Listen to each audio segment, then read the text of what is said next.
of the open meeting law to have all meetings in a publicly accessible physical location. All members of public bodies are allowed and encouraged to participate remotely. The executive order, which you can find posted with the agenda materials for this meeting, allows public bodies to meet entirely remotely as long as the public body makes provisions through adequate alternative means to ensure interested members of the public are provided reasonable access to the deliberations of the meeting. Ensuring public access does not ensure public participation unless such participation is required by law. This meeting will feature public comment, and we also have a public forum. For this meeting, the Hopkinton School Committee is convening via Zoom, as posted on the town's website, identifying how the public may join.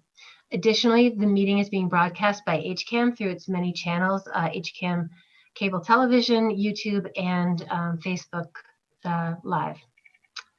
Please note that this meeting is being recorded and that some attendees are participating by video conference. Accordingly, please be aware that others may be able to see you, and take care not to screen share your computer. Anything you broadcast may be captured by the recording. All supporting materials have been provided to members of this body and are available on the town's website via the web meeting calendar unless otherwise noted. The public is encouraged to follow along using the posted agenda unless I note otherwise. We are now turning to the first item on the agenda. Before we do so, permit me to cover some ground rules for effective and clear conduct of our business and to ensure accurate meeting minutes. I will introduce each speaker on the agenda. After they conclude their remarks, I will invite board members to provide any comment, questions, or motions. Please hold until your name is called. Further, please remember to mute your phone or computer when you are not speaking. Also, please remember to speak clearly and in a way that helps generate accurate minutes. For any response, please wait until the chair yields the floor to you and state your name before speaking. If members wish to engage in colloquy with other members, please do so through the chair, taking care to identify yourself. So for public comment tonight, we will allow emails that were sent to us by 5 p.m. per our traditional practice. We will also allow at public comment people who are present on this webinar, since we are doing a webinar tonight for the public forum. You may raise your hand during the public comment, and we will also acknowledge you then. Let's see, and I think that's the end. So at this time, I would like to invite anyone who is able to stand and please join me in reciting the Pledge of Allegiance. I pledge allegiance to the flag of the United States of America and to the republic for which it stands, one nation, under God, indivisible, with liberty and justice for all. Okay, so welcome everyone, Select Board, Appropriations, and community members who may be joining us tonight. We are going to start tonight with a public hearing of the fiscal year 22 budget, and I would like to hand this off to Dr. Kavanaugh for a budget overview. Great, thank you, Mrs. Fargiano. I will at this time share my screen so that everyone at home and in our current audience is able to view the slides that I'm discussing.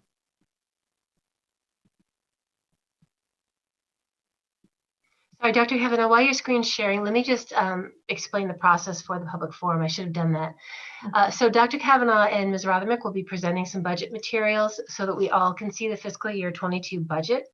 At the conclusion of the presentation, we will open the webinar up for community questions and answers. At that time, if you'd like to ask a question, please use the raise hand feature on the Zoom webinar, and we will acknowledge you, and then your microphone will be turned on, you'll be unmuted, and you can ask your question directly. And if you have a specific person you'd like to ask that to, fine. Otherwise, I'll just redirect to whichever panelist is best suited to answer the question. So we'll take our questions through direct audience participation. Thank you, Dr. Great. Okay, so I will begin. Before I actually start talking about the slides before you, I do want to thank the members of the Select Board and members of Appropriations for being here tonight. And I want to thank any of the Hopkinton parents, community members, families, students who are tuning in as well. And all of those of you who will, pose questions, comments, concerns about tonight's budget. This process begins way back in September, and so it has taken many, many months for us to get to where we are this evening. and it involves many, many people in our public schools as well.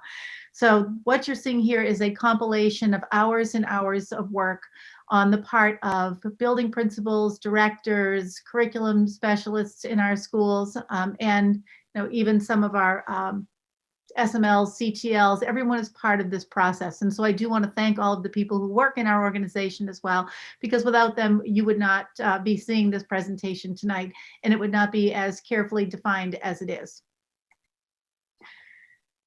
So we've done this presentation several times, and one of the things that I continue to underscore is that we have three big uncertainties going into the FY22 budget.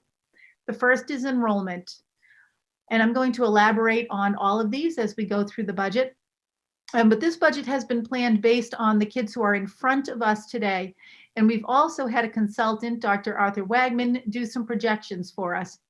So we've looked at the kids we have, we've looked at the numbers from Dr. Wagman, and that's how we've built this budget based on that student enrollment.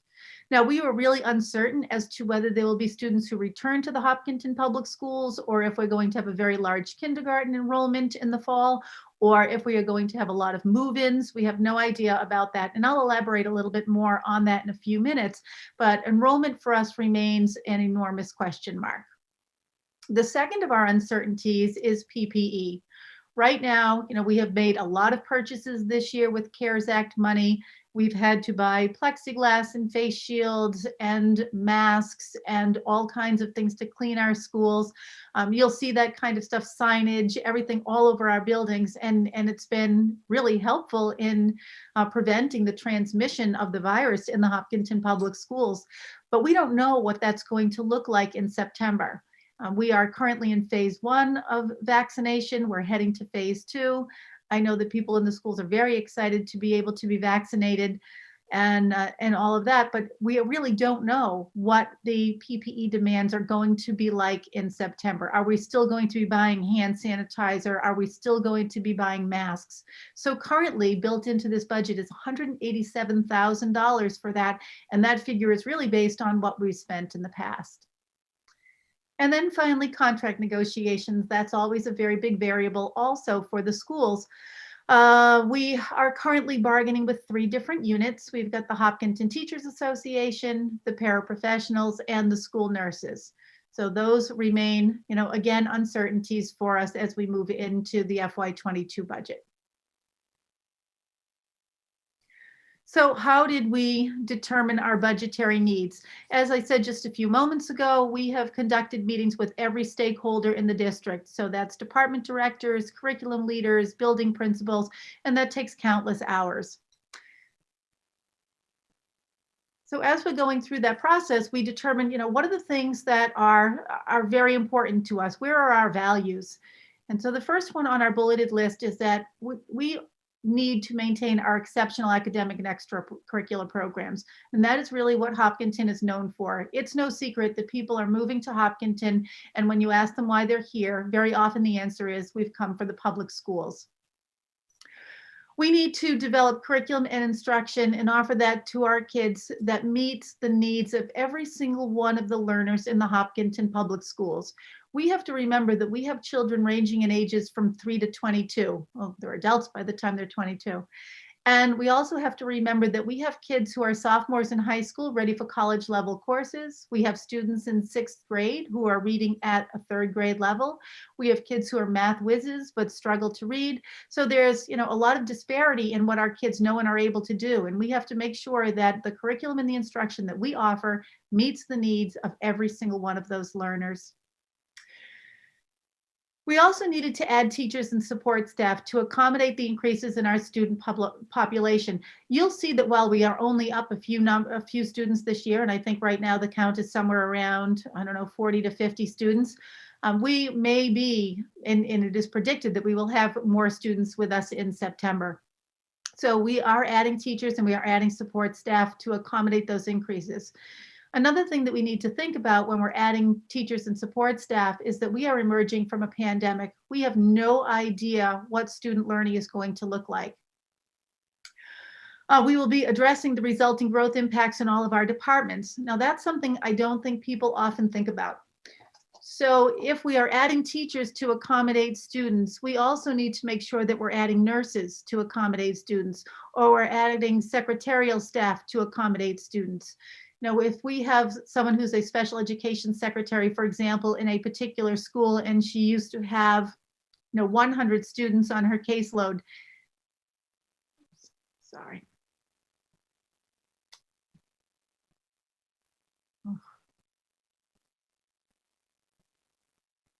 And she used to have 100 students on her caseload. The job gets more difficult when she gets to 120, 140, 160. So we are looking to add support staff as well.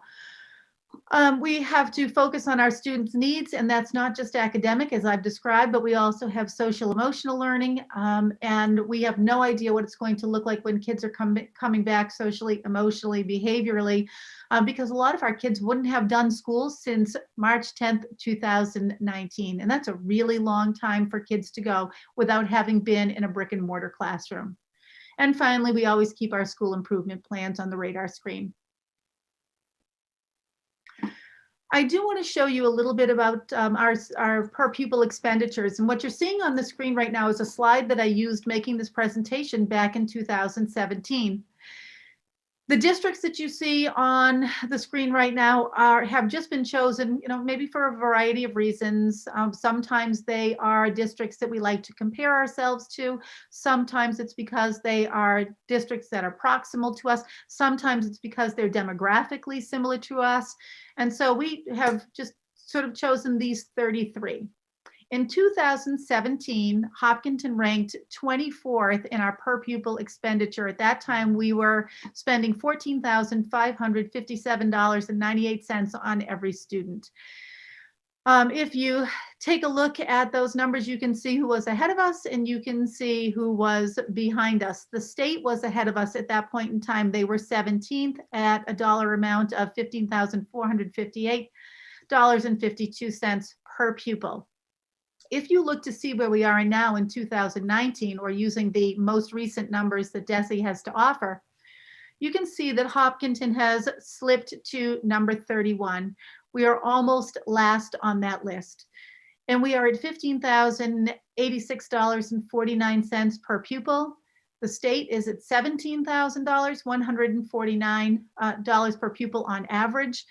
And so you can see that we are still making great gains. Our kids have good growth, they have high achievement, and yet our per pupil expenditure does not seem to be keeping pace with where other school districts are. And yet you're getting a whole lot of bang for your buck, I think, in the ways that we are using money in the Hopkinton Public Schools.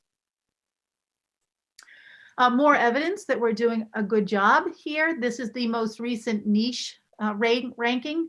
And they ranked Hopkinton number 1 out of 238 districts, and they named us to have the best teachers across in Massachusetts. They also said out of 237 cities and towns that we had it was the best place to teach in Massachusetts, and we were number 1 out of 219 districts as being the very best school district in Massachusetts.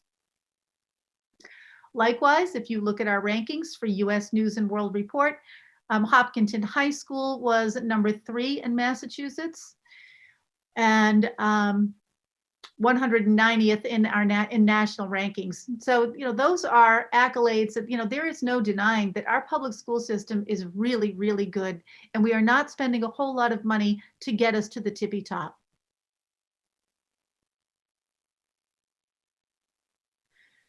So again, our budget was built on the students who are here. We have these 3 uncertainties, and we have approached this budget very conservatively.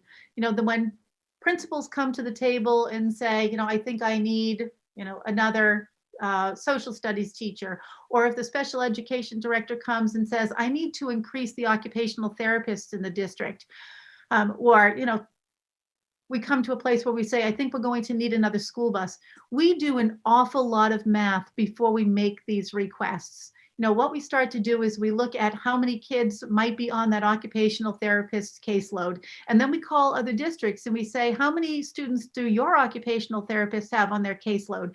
And we make sure that what we're doing is spending money very, very wisely. So a lot of data and a lot of research go into making these decisions. So what's going to happen if we do see a spike in enrollment in the fall? We can take a look at where we are predicted to be by the end of this school year, and that's 4,111. Currently, we are at 3,922, and I say that's today's enrollment, but it's not necessarily today's enrollment because Elmwood had 5 students enroll last week. So I will continue to update this each time we make presentations. And so people might think, oh, that's great. We're down 189 kids, or we're down 184 kids from where we thought we might be.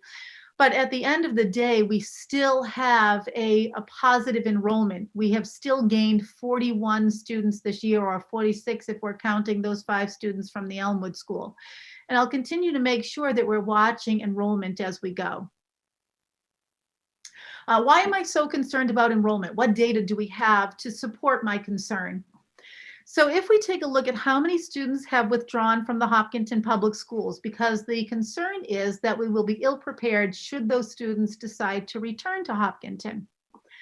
If you look at October 1st of 2019, at that point in time, we take a look at who's come into the district and who's exited the district pretty much over the summer months. And then we use October 1st data because that's the data that we submit to the Department of Elementary and Secondary Education. So it's a nice benchmark.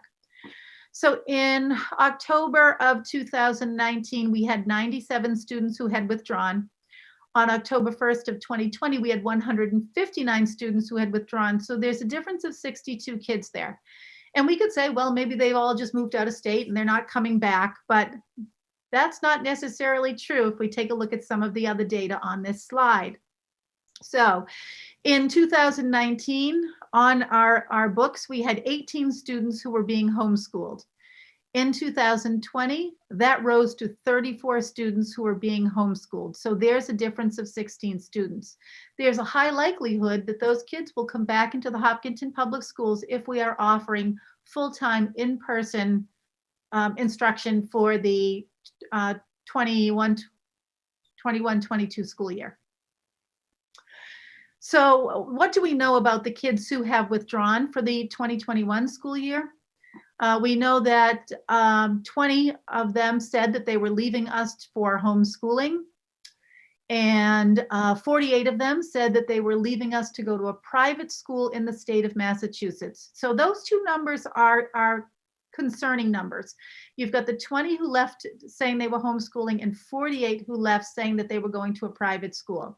There's a very high likelihood that those 68 will return to us. They don't appear in any counts anywhere. They are just kids that we think will probably be coming back. Now, the kids who left us to go to out-of-state public or private schools, the likelihood of them returning is not high. Maybe some of the private schools, so someone may have chosen a private school in Rhode Island or a private school in Connecticut.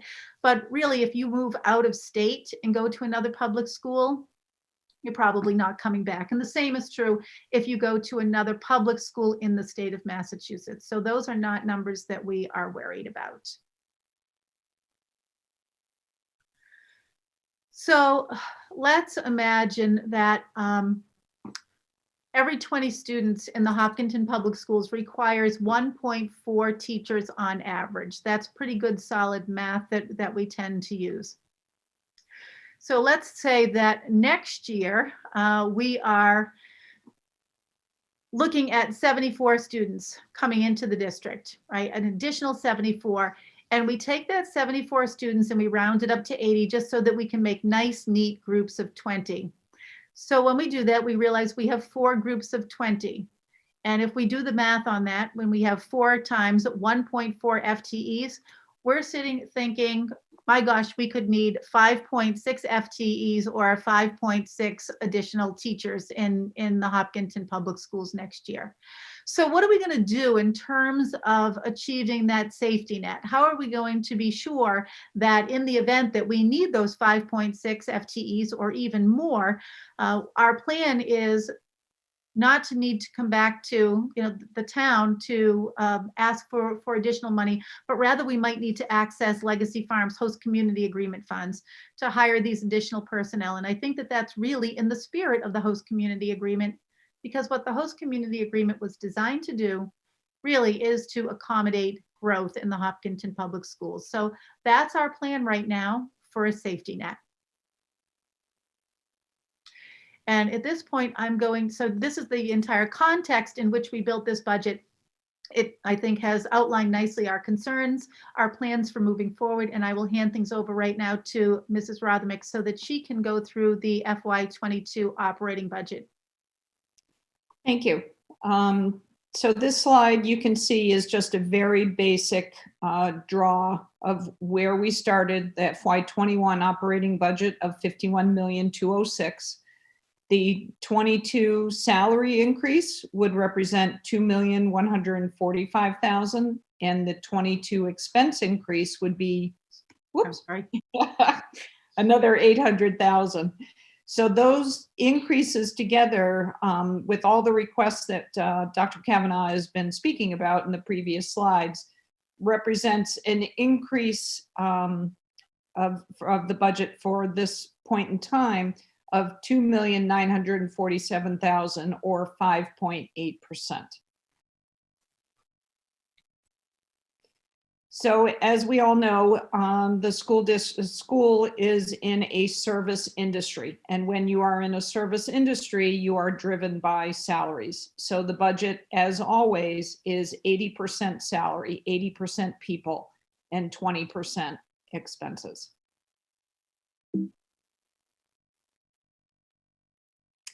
This is just another breakdown by educational program. So you can see regular education is 54%, represents the largest piece of the pie. Student services at 22%, with some of the other cost centers rounding out that full request for FY22. And just another way of looking at it is to break down those cost centers even further. So of note, you can see that the elementary schools are all roughly about the same, around a 7%. As students matriculate through the system, it gets more expensive to educate a student. So you can see the middle school goes up to 12%, and then at high school, it goes up to 18%. Again, student services represents a large piece of our budget, with the rest, again, rounding out that whole. Just another way of looking at it. So focusing just on the salaries, the FY21 salaries represents $41,252,000. The contractual obligations represent $1,186,000. And staff requests, which I'll get into further in the additional slides, of $959,000. So the increase just in the salary side is 5.2%.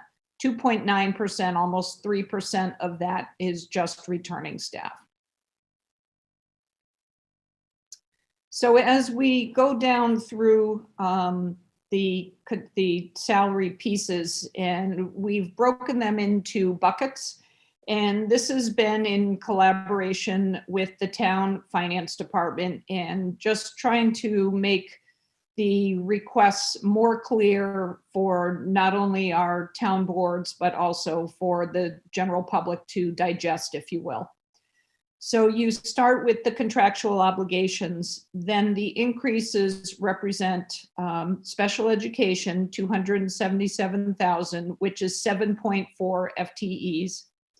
The instructional costs or enrollment growth, and this goes back to what Dr. Kavanaugh was speaking about in those earlier slides, of roughly a 78 student increase was 5.6 FTEs. Well, that's what you see right here.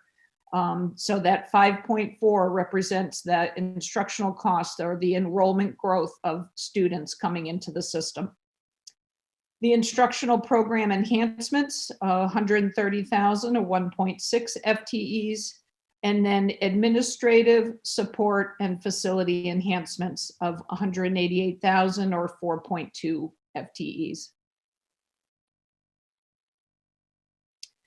So to get further clarification, for the student services, the 7.4 FTEs represents a 0.5 FTE for teaching, 4.1 for paraprofessionals, a 1.0 BCBA, a 0.4 occupational therapist, 1.2 in nursing, and a 0.2 in support.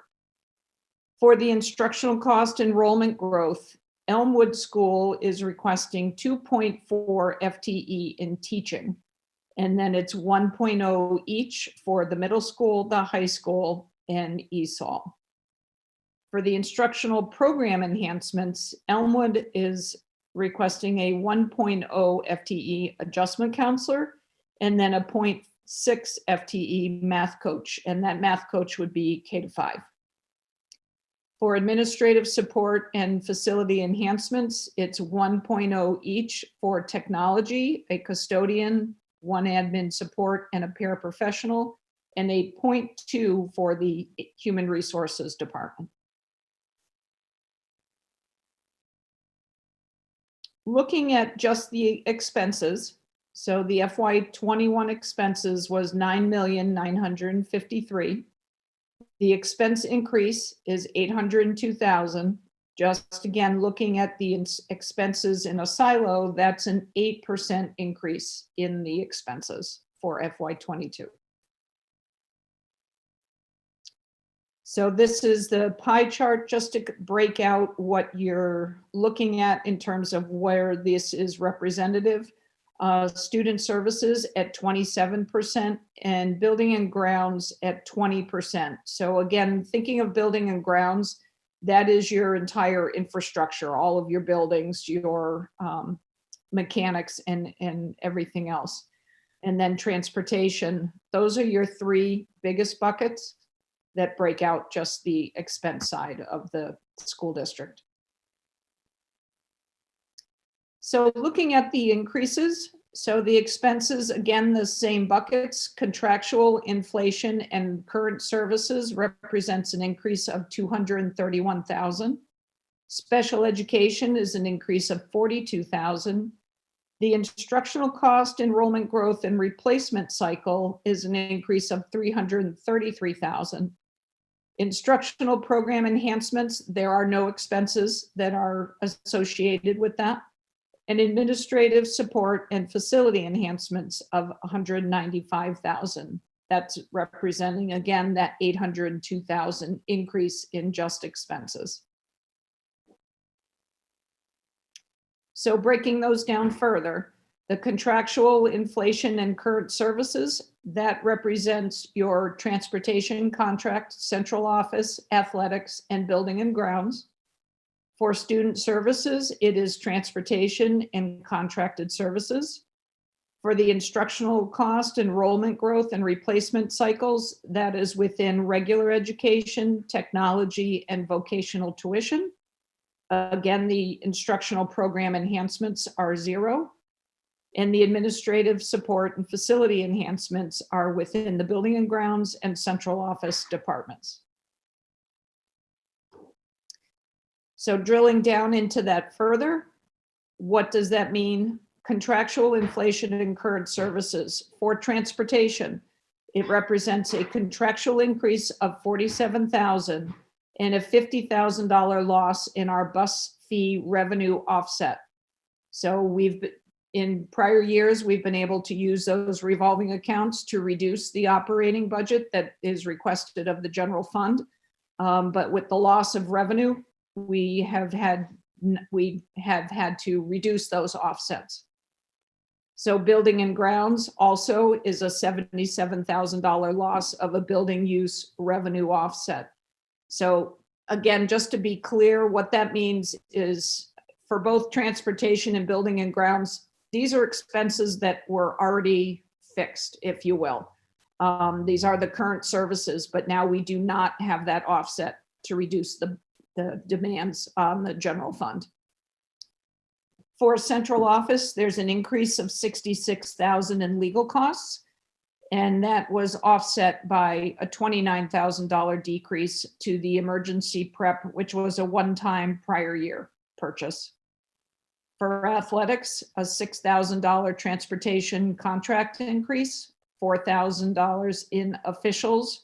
The MIAA directs the salaries of officials, and $9,000 in supplies that were cut in 21 that would need to be reinstated since these sports are running.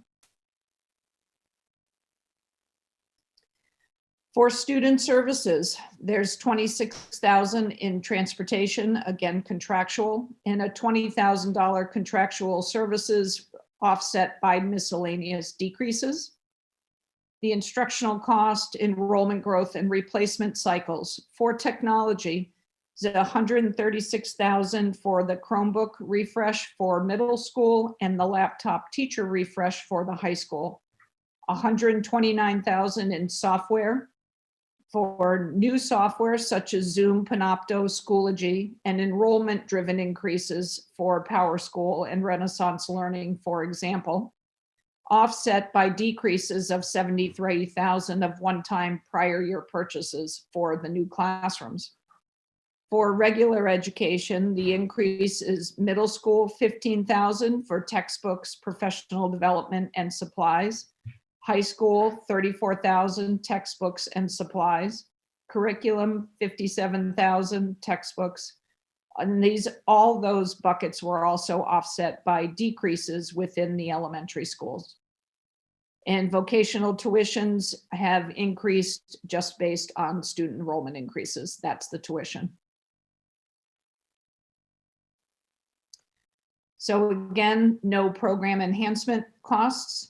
In the administrative support and facility enhancements, in building and grounds, that is where that $187,000 of additional PPE, hand sanitizer, paper towels, that's where that lives within the budget. And for central office, there is new software to manage the smart student IDs, enhanced bus navigation of $8,000. And just to speak a little bit further on that $187,000, while the budgets have been passed and there is word of additional funding coming, similar to the CARES Act to districts, it has not been defined yet. So there is still that possibility that that $187,000 can be pulled out, and that use of the additional CARES, if you will, funding we can use for that $187,000, but that has not been pulled out at this time.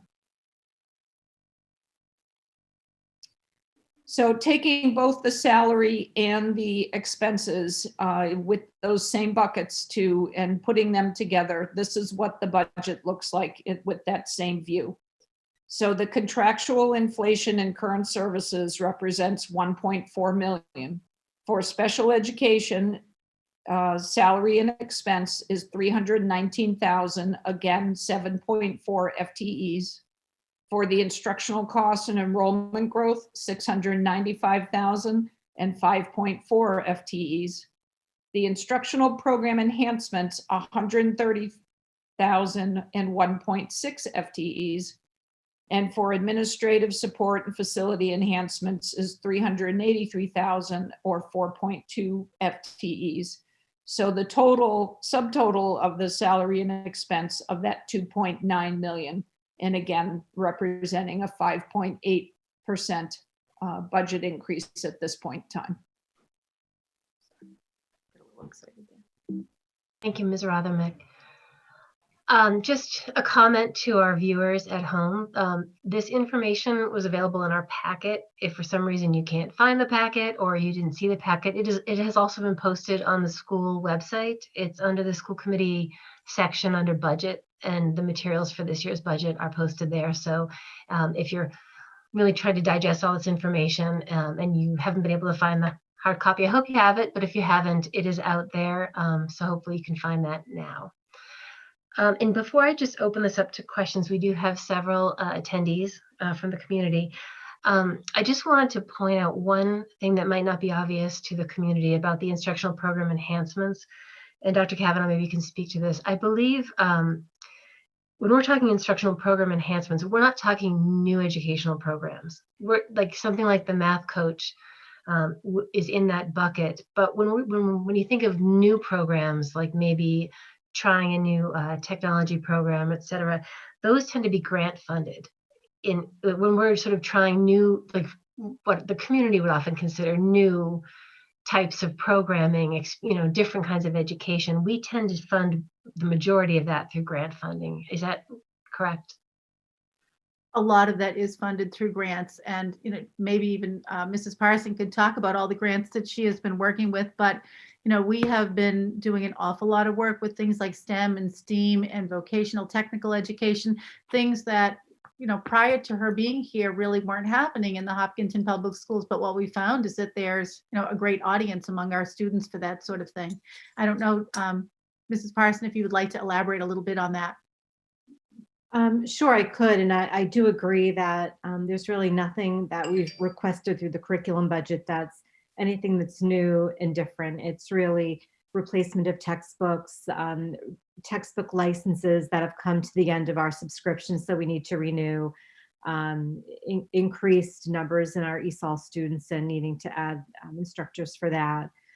And Carol is right, and I know you've heard me speak to some of the grants previously, but we are really lucky that we work in a state that offers numerous grants and numerous opportunities to grow our programming, whether it's through increasing opportunities for students on career paths, or growing the skill set of those who kind of guide our students in terms of post-secondary instruction, or in terms of some of the work that we've done this year in terms of diversity and socially just curriculum and instruction. So we do really seek out as many grants as we can that are available and are meaningful for our students and to our community in terms of taking some of the burden off of the taxpayers. Thank you. I just wanted to make sure people were aware of that. Okay, so at this point, before I ask committee members if they have questions, we've seen this before. I want to turn our attention to the attendees from the community. So those of you watching, if you're able to use the raise hand feature of the Zoom, I can unmute you and you can ask any questions or make any comments you'd like. I see a raised hand.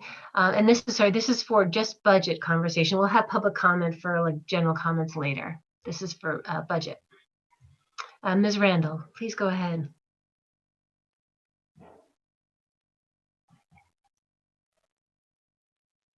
I think, Ms. Randall?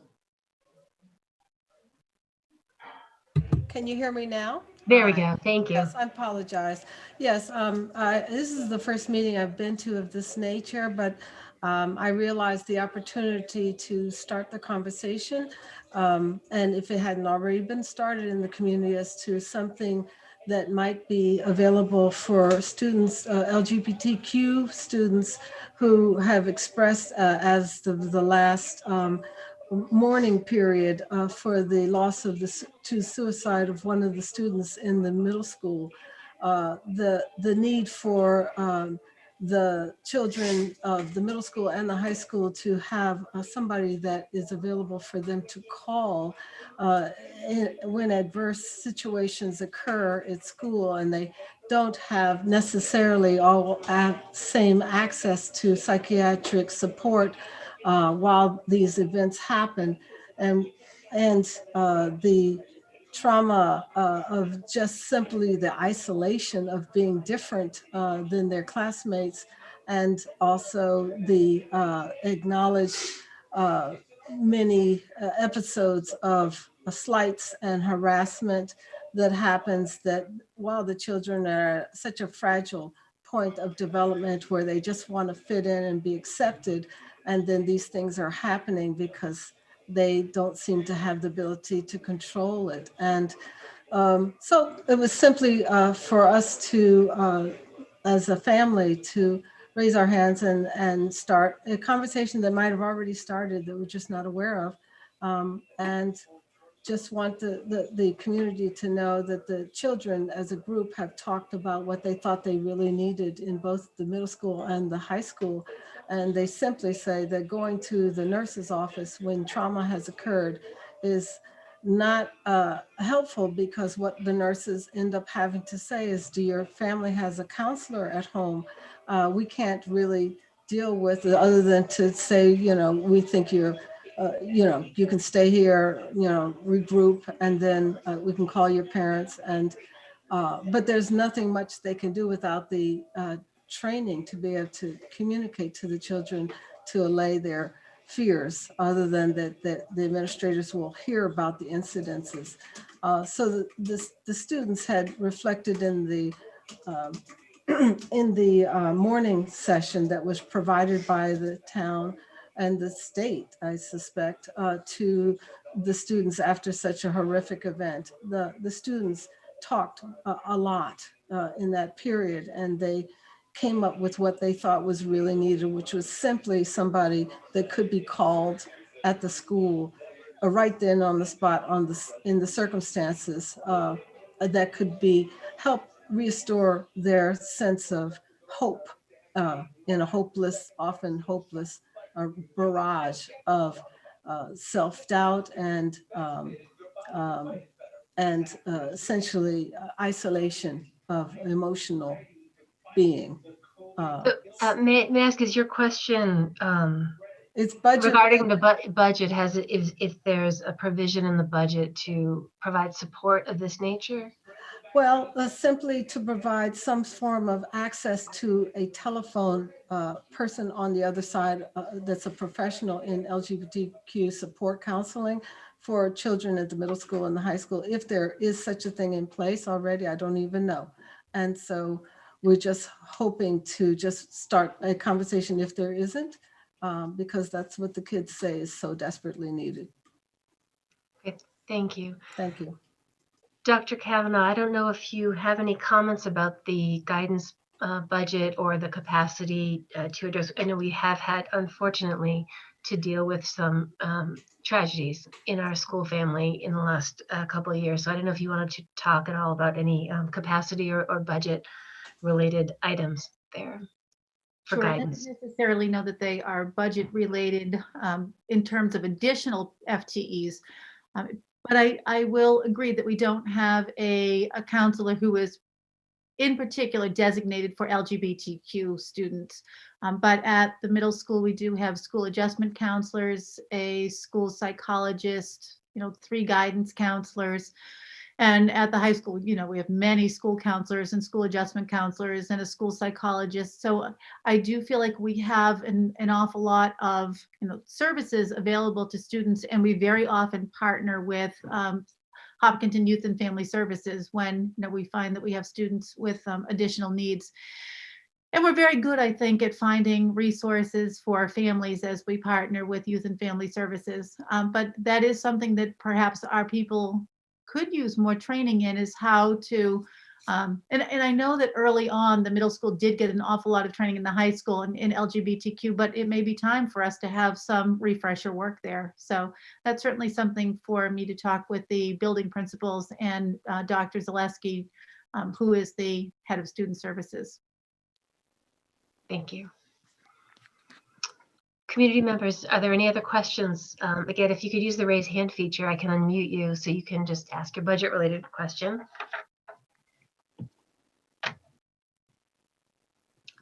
As I'm not seeing a lot of hands, and please feel free to raise your hand, I'll keep watching. Are there any questions from the select board, appropriations, or the school committee members who have heard this a couple of times, but each time you hear it, something new often crops up? Hey, Amanda, it's Brian. Can you hear me? I can, go right ahead. Yeah, I just wanted to kind of follow up a little bit on that social emotional piece of the puzzle in the schools this year, and I'm sure into next year as well. We're obviously going through a very difficult time for everybody, and certainly for our kids.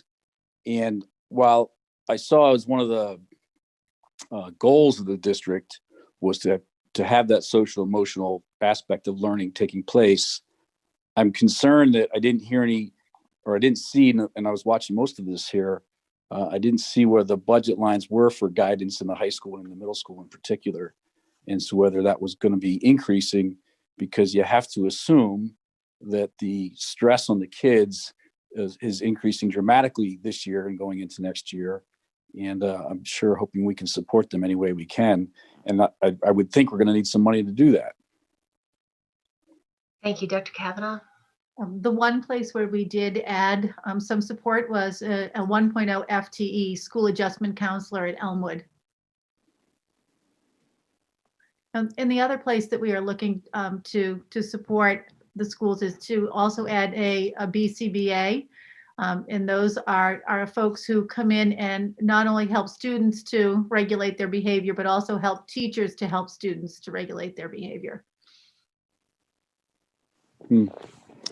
I would think that we'd want to, as a community, the district and the town as a whole, put together some kind of group and then fund through somebody's budget an analysis and an action list of how we can support our kids during this pandemic and coming out of the pandemic, and some of the baggage that many will probably carry for a long time as a result of it. And I'd be one that would be willing to support that from my position in town, but also as a parent in town too. Thank you, Brian. It's good comment. Any other panelists or community members?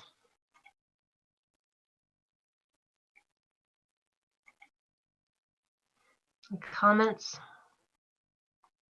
Hi, Amanda. This is Shahidul. If I may, I had just a clarification question, and it's probably in the budget, but for reasons that it's not directly related, probably not on those slides. One is that how much do we have left on our reserve fund at the moment? Sorry, is that CARES Act money, or are you talking about the HCA Legacy Farms money, or what reserve fund? Yeah, we can start with the CARES Act and then Legacy. I think for CARES Act, I have to turn to Mr. O'Leary or Mr. Khumalo, or maybe Ms. Rothermick. I know it's not me. I do not have that exact number as of today. Tim, you're cutting out. I think you froze. Tim's frozen. I will say that from the school perspective, we have spent what has been allocated to us from the town, from the CARES Act. We have spent our portion, and the money that was allocated directly to the schools has also been spent. Shahidul, on the town side, we have earmarked all of the CARES funding money. As you may know, this spending period for CARES funds was extended to December 31st. Right. Thank you, Norman. We can talk offline to find out the numbers there. So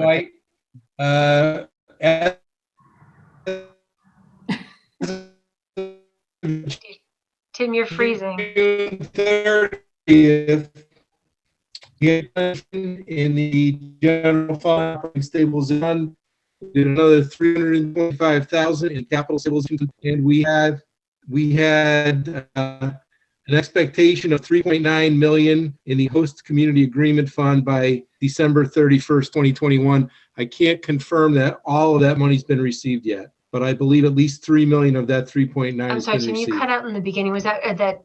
Could you just repeat that? Now you're back on. Sure. Thanks. So the general fund stabilization fund has a balance of $3.75 million. There is a capital stabilization fund in the general fund of $325,000. So together those are $4.1 million. The school stabilization fund was at $2.1 million on the 30th of June, and we expected another 1.9 to come in, bringing it up to 3.9 million by December 31st. I'm not sure if all that money has been received or not. So about 8.2 million. Thank you. Thank you, Jim. That's very helpful. And another follow-up question, again, and not directly on this budget, but when you were showing the growth projection or expected increase in enrollments, do you have that related to our available classrooms and space? And do you know what is the threshold with that growth, projected growth, like when we would need more space, more construction, or even more school?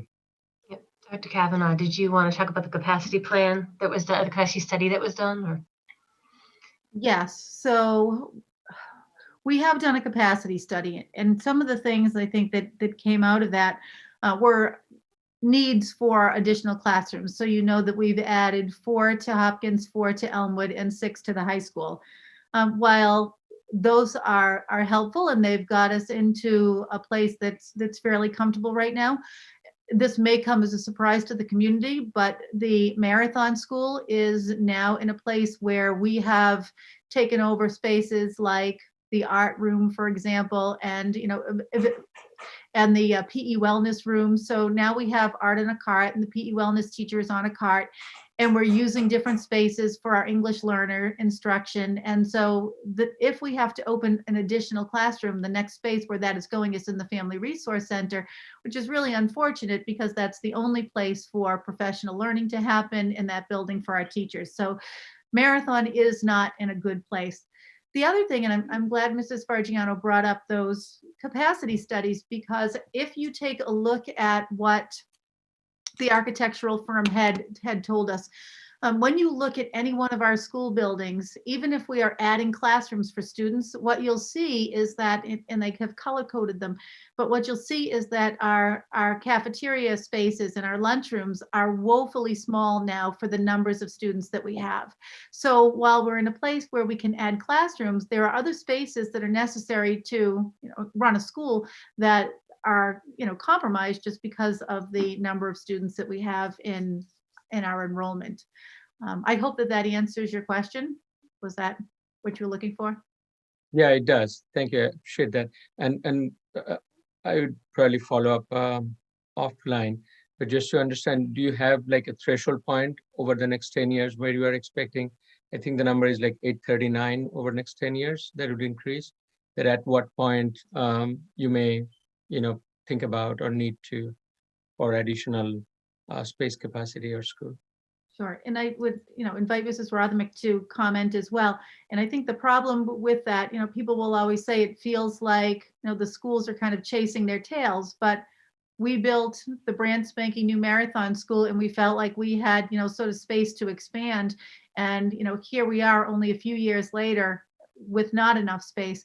So I think to answer your question, when you say, is there that point at which we say, okay, now we need to do something? I think we're already there, to be honest with you. So we have a statement of interest into the Mass School Building Authority now to build a replacement for Elmwood, and that's what the statement of interest says. But there are lots of opportunities for us to sort of change the structure of our school district. I don't think we're ever going to change Marathon. It was built as an early childhood learning center. It's pre-K, K, and 1, and that makes great sense. For you to alter that building in any way, you would have to go in there and change, so many of the structures. I mean, the bathrooms themselves have been created for those tiny little people, right? But as we look, does it make sense in the town of Hopkinton to build a huge campus with a 2, 3, 4, 5 school on it? And if you do that, what then becomes of the Hopkins School? But you've got that space, and that a lot of your infrastructures are too small along the way. So I think I've gone a very long way to say that this community absolutely needs a proactive study. And, it has been one of my goals for the year, but we're hung up on the MSBA. We do not necessarily, with the frozen capital budget, we didn't have the money to say we were going to do a $50,000 study and invite, RFPs for a company to come and help us do that. So we really are in a tricky place, and a lot of it has to do with the pandemic, but so much of it has to do now with the unknown after the pandemic in terms of enrollment growth. So we really do have to start looking at that carefully and sooner rather than later. Dr. Kavanaugh, we do have that in the capital request for this year, the study, correct? And the other thing, I spent some time with the output of the capacity plan study that was done last year. And the interesting thing to note is that as the projections look out over close to 10 years, in the near future, the elementary schools are crunched. And sort of in the longer term, you see, more impact of sort of the population growth trend hitting the secondary schools. So right now, we're already feeling Marathon, Elmwood, and Hopkins. It's this near window of, those schools really feeling it. the secondary schools feel it in other ways, but the big pinch points that I remember seeing anyway were right now in the elementary schools. And the other thing that I don't know, Dr. Kavanaugh, if you highlighted this on your slides, this year, in addition to all the other sort of different kinds of enrollment events with private education or homeschooling, we also had a number of families, we think, who may have kept their kindergartners home another year. And so there's that interesting question about where will those kindergartners be next year? Somewhere in Marathon, maybe in kindergarten, maybe in first grade, it's hard to know, but there's sort of that another unknown that's going to hit Marathon, which is already crowded, that's kind of making us nervous. Yes. Talk about pinch points. Right. We could have Marathon bursting at the seams next year. And interestingly, when we went through the budget process with all of the principals, it was, Mrs. DeBow, whose budget had the least asks. But who knows what that will look like when it becomes a reality of September and new students. Thank you for sharing the information. And one last question. I guess I'm taking a lot of time. I guess since there's no other appropriations member here, I can take that time too. So my last question probably is, I loved what Brian mentioned, and certainly something to think about given the situation and where we are going into. And it's a clarification question, maybe for Norman.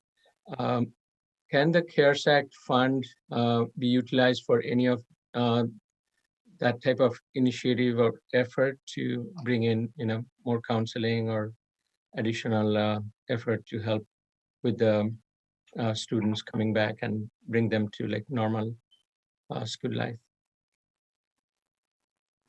Through the chair, Shatul, I can't speak to the specific example that you cite.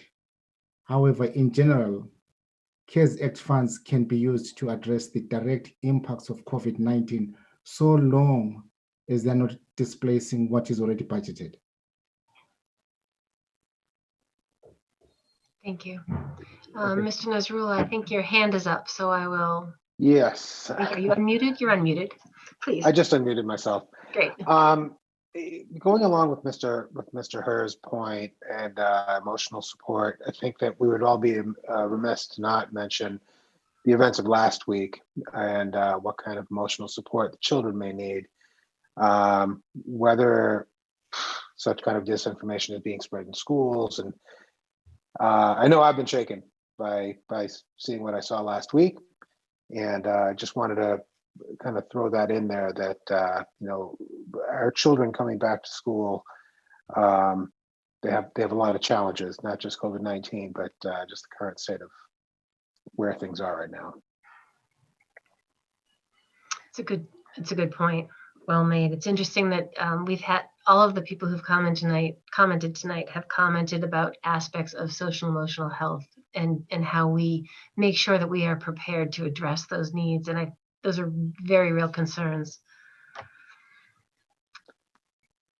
I'm not sure that there's enough money to take care of everyone, but I think as long as we can keep this in mind and keep our eyes out for the emotional support that's needed and for whatever else may be going on in the schools, just to let's stay on top of that. Yes. And I know Dr. Kavanaugh, so we do work hand in hand with the Hopkinton Youth and Family Services counselors who are skilled at dealing with these things. I mean, their capacity is limited as well, but as Brian originally stated, it really is a town collaboration, how we get it, some of these supports. Yeah, in all of our schools, just to clarify, we don't just have people who are working in our schools. So if you hire a school adjustment counselor or a guidance counselor, for example, they aren't just people working in the schools, but they're attached very often to programs. So for example, at the middle school and the high school, we have the START program. So when we have kids who are, school phobic, or kids who just can't take that math class today, there's a place for them to go. It's kind of that safe haven where they are allowed to have counseling. They're allowed to just sort of sit and take it easy. They're allowed to sit and do work quietly by themselves. And so all of those things are really helpful in the school day for our kids to, kind of find that respite that they might be looking for. But that said, we don't know what the fall of 21 is going to look like. I mean, those places, the START program or the Empower program for our kids who have, behavioral needs, those programs could be, really just inundated with student need. And we may be, back before the town looking for additional funds to accommodate to put more personnel in those places to accommodate student need. But it is really nice that we have those programs in every one of our buildings, and we may need more people to kind of populate those places so the kids are getting what they need. But certainly we have the programs.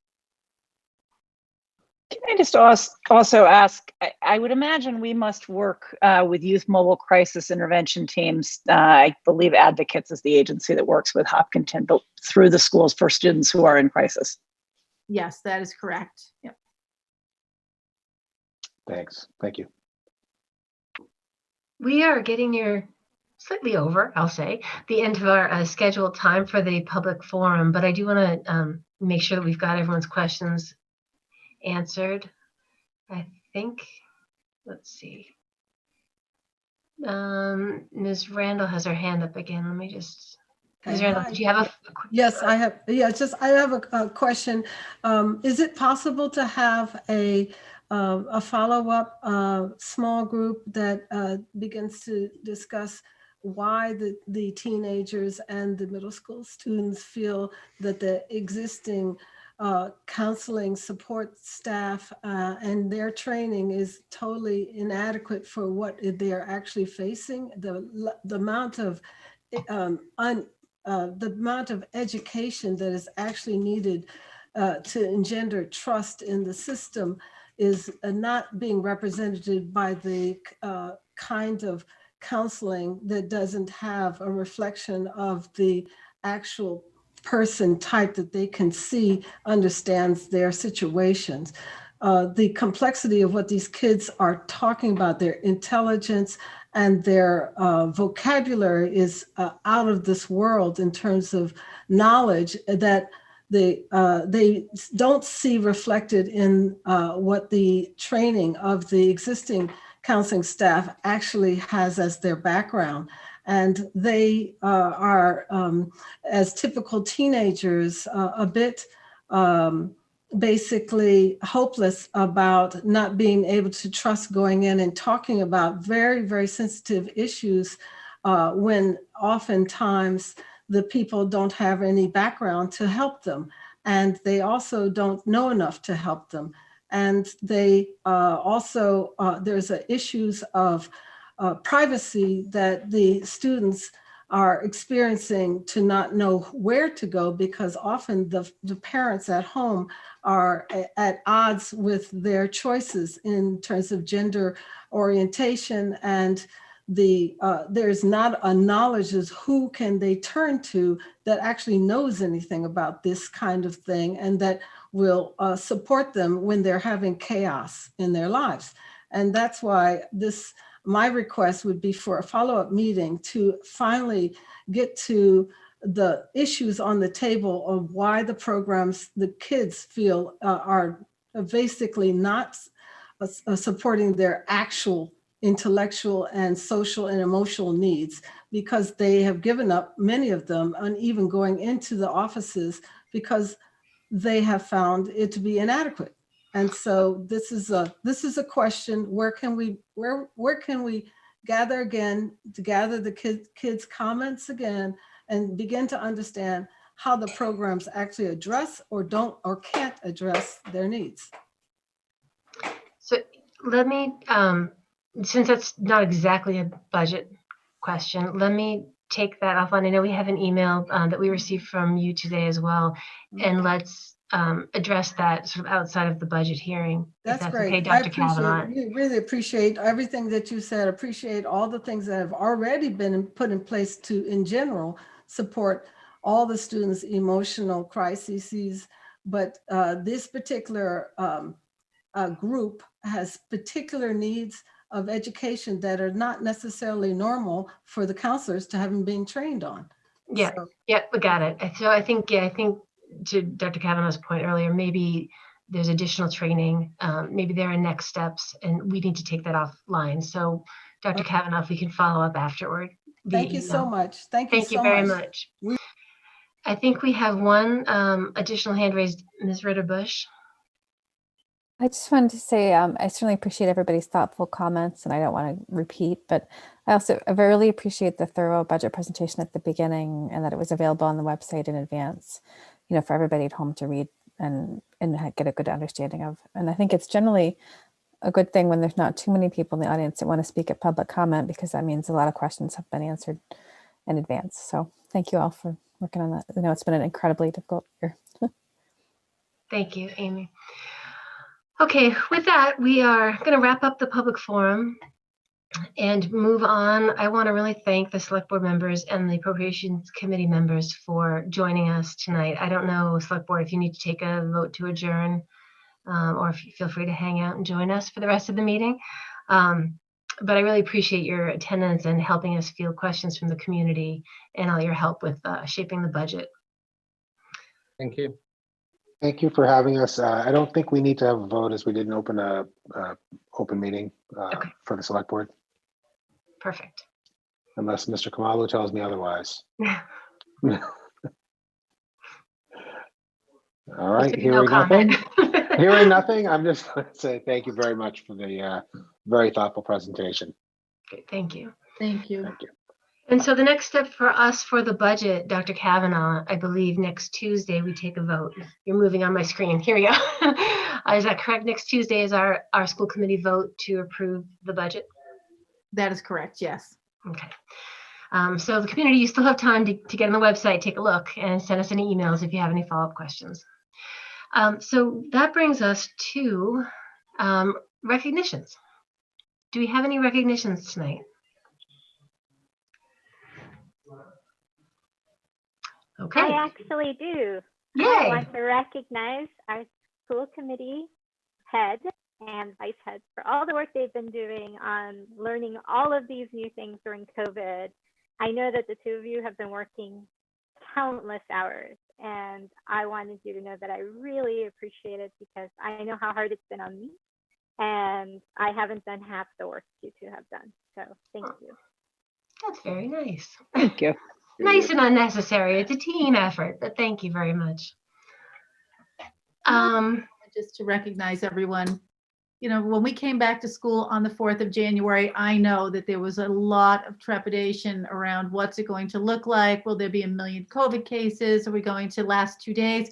And, truthfully, it's worked out really well. And it has, because of, communication, hard work on the part of the Board of Health, the building principals, the teachers, the students, our nurses, our custodians, cafeteria staff, administrators. It only works because of all those people. So it was a great week last week.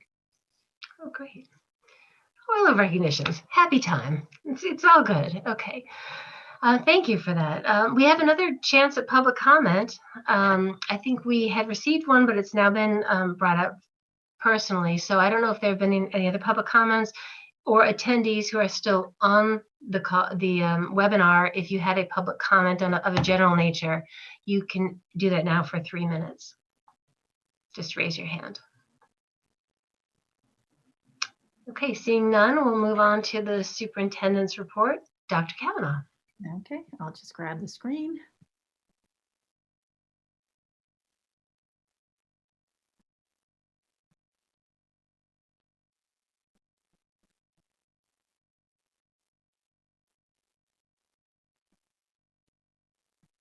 All right, so this is a superintendent's report for Monday, January 11th, 2021.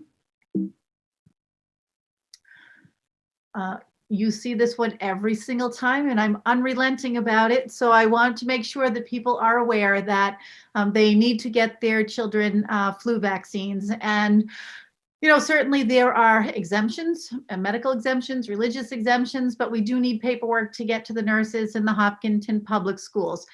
The good news is the deadline for the flu vaccine has been extended to the 28th of February, 2021. If you need any additional information, you can go to the Massachusetts Department of Public Health website. And I know I say this every time, but the sooner the families produce any kind of documentation, the easier it's going to be in terms of record keeping for our school nurses. And if you do have any questions, please reach out to the nurses. At this point in time, you can see at the bottom of the screen where we are. We still have 63 students without documentation at Marathon, 54 at Elmwood, 39 at Hopkins, 71 at the middle school, and 158 at the high school. So making an appeal one more time, please get your information to the school nurses. All right, so just a really quick COVID-19 update for this past week. Oh, I have a terrible problem with this computer that does that all the time.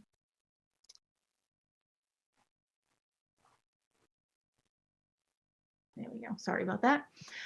So we only had 12 students who tested positive during the week of January 4th to January 8th, which is a whole lot better than I think we were anticipating. We did close 2 classrooms at Hopkins, and they went fully remote on January 8th and today, January 11th. Our girls hockey team was down for a little bit, but they are back up and running. And I would say that overall we were very successful in our return to school. So just quickly, we are on our way to phase 2. Hopefully the vaccine will be coming in and all of the employees in the Hopkinton Public Schools will be getting their 2 rounds of vaccination. All of that said, once again, I will ask families just, to really limit your social interactions when, we're coming into, days where, it's over 7,000 positive each day in a row. We know that we have a problem in the state, and Hopkinton is very lucky that we do not have as bad a problem as many of our surrounding communities, but we only do well if we practice all of those protocols. All right, and here's a little bit more granular information about where we are in terms of our COVID update. So this is as of today. To date, we have had 72 cases in the Hopkinton Public Schools. 17 of those have been adults, 55 have been students. Our active cases as of this very moment is, oops, that should actually say 12. I'm sorry, it should say 10 students and 2 adults. Sorry, oh, no, actually, that number might have altered a little bit at the end of the day today. I apologize. There was a moment at the high school. Currently, we have 92 people who are quarantined. So at the high school, we have 2 active cases, and our numbers of quarantined people are 18 students and 14 adults. At the middle school, we have 4 active cases. We have 19 quarantined students and 3 quarantined adults. At Hopkins, we have 1 active case and 11 students and 3 adults in quarantine. At Elmwood, we have 1 active case and we have 3 quarantined students and 1 adult. At Marathon, we have 3 active cases and we have 4 students who are quarantined and 3 adults. And at the district level, there's 1 active case and 1 quarantined adult.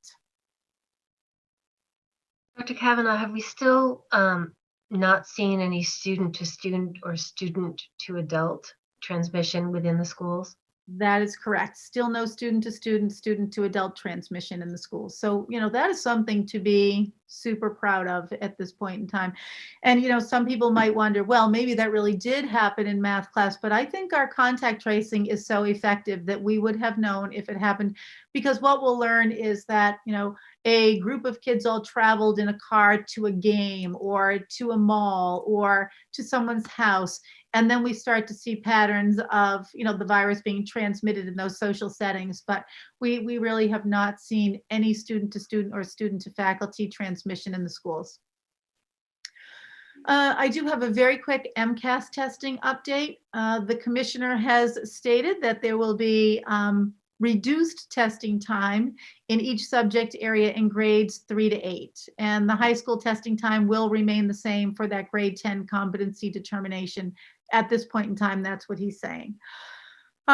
One of the things that he says when it comes to the 3 to 8 test is, so if you take away some of the questions, you're still going to be able to have this kind of diagnostic exam that's going to give educators and families insight into any of the academic losses or areas that might need to be addressed when we return to school in the fall of 21. So I know while there's a lot of mixed feelings about the MCAS test, especially in grades 3 to 8, hopefully that diagnostic information is going to be helpful to districts. He has also promised not to use any of that data for ranking purposes. So, no school district is going to be deemed underperforming, for example, based on how their 3 to 8 students are, or even grade 10 are performing on the MCAS test. We don't have hard and fast dates right now, but as soon as we do, we will let families know when those MCAS tests are going to be. All right, so we have a reopening planning team update. Our first meeting of this group will be on 6 o'clock, at 6 o'clock on Wednesday, January 20th. Letters of invitation went out today to the 22 members of the group. You can see the list of administrators. We have school committee member Meg Tyler. In terms of the teacher and para union presidents, we have the HTA president Becky Abate and the co-presidents of the para union, Becky Black and Diana Umina.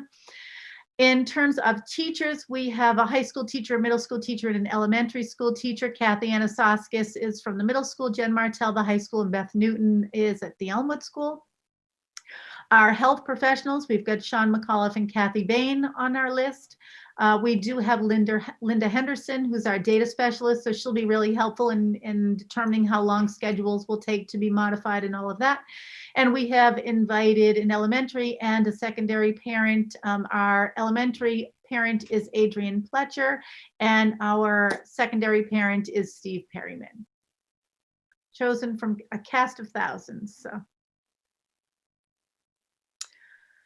All right, this went out to families at 5 o'clock tonight. This is just the announcement of DESE's change in student learning time requirements. These changes came about on December 15th after a vote of the Board of Education. If there were people who were interested in the mandates, we had included the text in the letter. And essentially in Hopkinton, what we need to do is to provide educator contact with students on their asynchronous day. So right now we have kids in the hybrid model who have a full day without sort of having a virtual in-person moment with their teachers or with a principal or, a therapist or a counselor or someone in the Hopkinton Public Schools. Essentially, we need to make sure that we are providing about an hour a day with the asynchronous kids. Now that can vary because they're going to take grades 1, 4, 7, and 10 and average them. So you may find that one building is offering an hour and 15 minutes, another building is offering 45 minutes. But what we can tell you is that your building principals will be sending information to you on Wednesday morning, but you will be having contact for your kids on the asynchronous days. And we must have 35 hours of in-person learning or in-person contact for every student over a 10-day period. I just threw these pictures in here.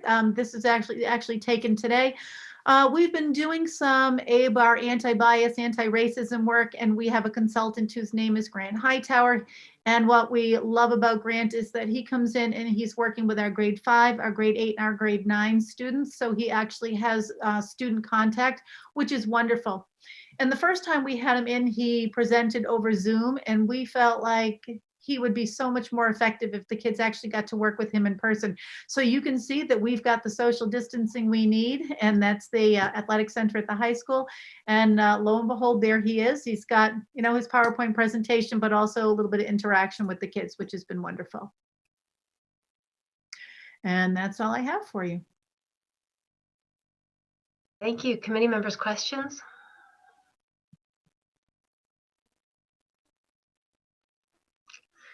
All good. All busy? All good. Thank you very much for that.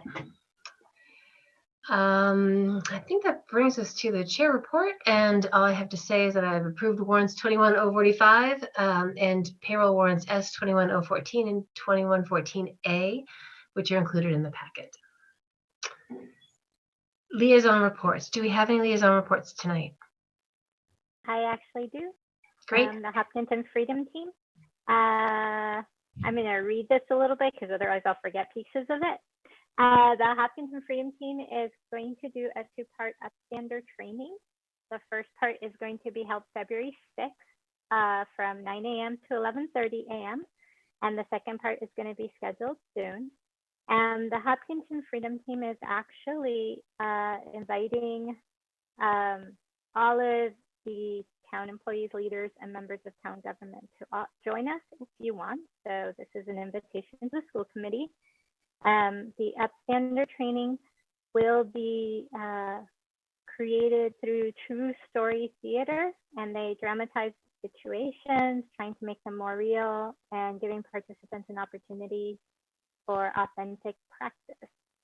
And a huge thank you goes out to the Hopkinton Youth and Family Services because they're helping us cover the cost of these things. In person or virtual? That's a good question. I think it's over Zoom. Yes, it is over Zoom. That's great. Thank you for bringing that back, that we're being included. Did you say, or did I just miss, what time is that going to happen at roughly, just so I can mark it down? It's February 6th from 9 a.m. to 11:30 a.m. Thank you. And it's, like I said, an active bystander workshop. That's great. Thank you. And just please let me know if you want to attend so I can tell the head of the HSC so that she can account for numbers. And I believe if a quorum of us attend, we'll need to post as well. So, okay. Great. Thank you so much. Office hours. I had a thought about office hours, which I know I sent out, and I can't remember what it was, but I was thinking that maybe we would hold an office hours between tonight and our vote on the budget in case there were any lingering questions that came up. And I, like I said, I can't remember the date that I threw out there, but if you got my email and it works for you, let me know. And or if anyone has any other ideas on a better office hours time. It seemed like maybe holding one between now and our vote might sweep up any questions that were generated by tonight's discussion, but we didn't have an opportunity to answer. Good idea. All right, so we'll circle back on email and hopefully get one scheduled, and the community can look to the calendar and email announcements forthcoming. Okay, that brings us to new business, before and after care fee reduction. Ms. Rothermick. Thank you. So from the memo, you can see we're in the last year of our contract with Kidsborough to provide the before and after school care. Obviously, with the pandemic, that has changed in terms of the enrollment in what they are experiencing as a business. The contract, the fee, the annual fee for this year would have been $67,000 payable monthly. To give an example, the enrollment in FY20 was approximately 93 a day for the Elmwood and Marathon students and about 56 a day for Hopkins. That enrollment this year has dropped to about 16 a day for Elmwood and Marathon and about 13 for Hopkins. So what we're looking at is whether we can renegotiate that fee for this year and potentially offer a reduction in that fee for the months of November, December, January, and February. Now, recognizing that, you know, a lot of businesses have been able to secure additional funding through the pandemic, and I'm not privy to what those are. But again, looking for some type of a fee reduction for Kidsborough, and we can revisit this should we be able to reopen in the spring and potentially their enrollment could increase. So right now I'm looking at the months of November, December, January, and February. Thank you, Ms. Rothermick, for bringing this forward. Committee members, what questions do you have? What is the dollar amount of that reduction? So 10 monthly payments would be $6,700 a month. So dividing that in half. Dividing it in half, but I'm looking for the dollar amount for if we do the 50% reduction. So it would be $13,400. Okay, thank you. Mm-hmm. And just as a reminder, these are the types of revenues that go into that building use revolving that we were using to offset the budget. But again, we're building the budget, the FY22, with no building use revolving offset because there is no revenue. And, this is just another example. Can I ask one more question? Please. Do these numbers include, my recollection of how this actually played out is a little bit fuzzy now, but we had discussed back over the summer having Kidsborough run a program in the Hopkins modular classrooms for staff. Is that actually running in those modular classrooms right now?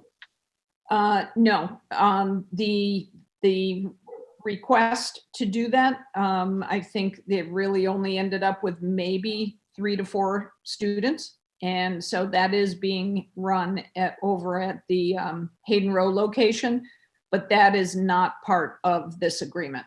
The agreement to provide childcare for staff students was completely on the staff. It is outside of our agreement. Thank you. Mm-hmm. Any other questions? Joe? Yes, thanks. Sorry, I haven't paid attention to this whole thing before. Can you just give like a quick 30-second primer on this? Is this Kidsborough pays us rent, or is it the school budget subsidizes the aftercare? Which way is the money flowing, or both ways, or what is this? No, so Kidsborough pays us rent Okay. for the buildings to secure running the aftercare program within our buildings. Okay. Thanks. Mm-hmm.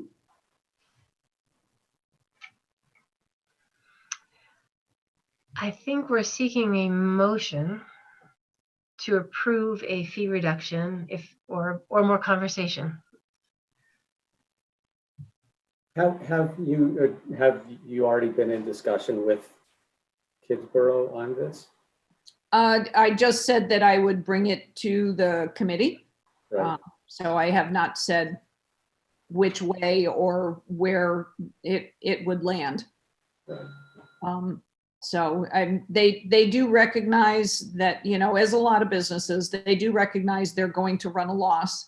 So any relief they can get on the rent is appreciated. Right. The problem is that we're in the same situation too, right? Yeah. You've pointed out to us the lost revenue from renting out our space. What's your recommendation on this, given your acknowledgement of our loss of that revenue already, not even counting what we'd be adding on by discounting here? Well, knowing that again, they do have overhead costs that do not go away. So similar to negotiating down how we did with the bus contract as well, on days that they did not drive or laid off their staff, put them on unemployment, didn't put them on unemployment, we did negotiate a reduction. So I do think it's fair to try to negotiate a reduction. I think this is what we are doing in today's business, trying to make it work. Yes, we are at a loss of revenue. They are at a loss of revenue. They have overhead that they can't cut. We are in a contract. So it's kind of a good faith effort to do what we can to keep them also in business as a child care provider that will still be around for the town of Hopkinton going forward. Okay, yeah, and there may be other programs coming like CARES that maybe would make this reimbursable. It was an impact of COVID, but we would have to reduce the rent, I guess.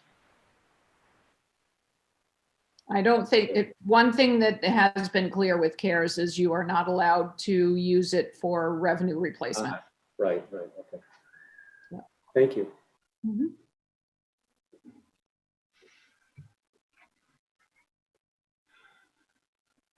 I make a motion to approve the decrease. Motion by Meg to second. approve the reduction of the fee for Kidsborough for November to February. Second by Leah. I'll do a roll call vote. Leah, Aye. Nancy, Yes. Meg, Aye. Joe, Aye. and I'm an aye as well. And let us know. I guess I'm assuming this conversation will continue and we'll hear an update. Yep. Thank you for bringing this forward. Thank you. Okay, that brings us to the superintendent formative evaluation, sort of step one, the goals report. And before I turn it over to Dr. Kavanaugh, I will say for both the community and for any new members that midway through the year, as you might see documented in our procedure on the superintendent evaluation, which is, I think, BBA PRC1, which I think is out there. We voted last year. Midway through the year in January, typically we try for the last meeting in January. We do a formative evaluation for the superintendent. Like all evaluations for the superintendent, they're done in public meetings. The formative is informal. It's a mid-year check-in. And it's a time when we can look at progress on goals and focus indicators, and we can listen to whatever evidence supports the status of those goals and indicators as of January. We can indicate if we don't think there's enough evidence, if we want to see more evidence. Of course, we're not expecting everything to be done. It's only January. We're just kind of getting a check-in, and it's just a chance to say, how's it going? Are there any roadblocks that Dr. Kavanaugh is facing in terms of trying to accomplish her goals? There may be things that we need to help with or that she needs help with. And again, typically what we see with both the goals and the indicators, Dr. Kavanaugh will start to cite evidence to support where she thinks she is. And sorry to talk about you in the third person, but where she thinks she is in terms of progress. So it's a good chance for us, if we don't think the evidence is really looking like the kinds of things we want to see, it's a good chance to say, it would be nice to see this X as well, or Y. And so tonight we're going to hear about the goals. We're just going to listen tonight, and we can always ask follow-on questions. At our next meeting, I believe we're going to hear more about the focus indicators, and then we'll do our verbal feedback formative evaluation at the last meeting in January. I think I got that right. So Dr. Kavanaugh, I'm going to hand it off to you. You can correct anything I said that was wrong, and then go on with the goals. Okay, so I'm just going to go take the screen again. Let's see.